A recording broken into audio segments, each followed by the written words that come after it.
There are three major reasons why Jesus came to the earth. Number one was to become a correction, a marking script, a correction to our understanding about God.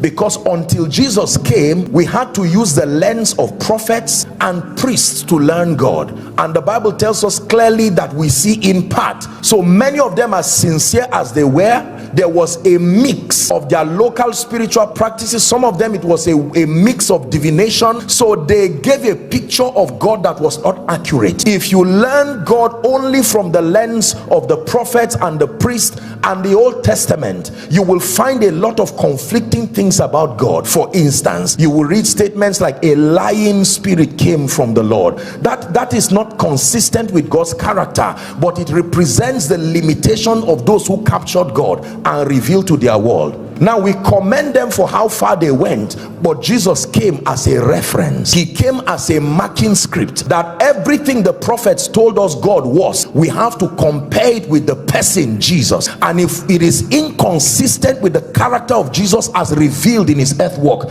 we have a right to probe what the prophet said, regardless which one. Number two, the second reason why Jesus came, of course, was to bring reconciliation, to reconnect us back to God through his substitutionary sacrifice. And then the third reason why Jesus came was to become that pattern man, to show us the pattern. Paul calls it the hope of our calling, that through that pattern man we will rise experientially to a point where he calls sonship. It is called the hope of our calling, that when God saved us, he had a desire and a burden in his heart that will not just be believers who are saved, but that will graduate and transit till we step into the reality of sonship in experience.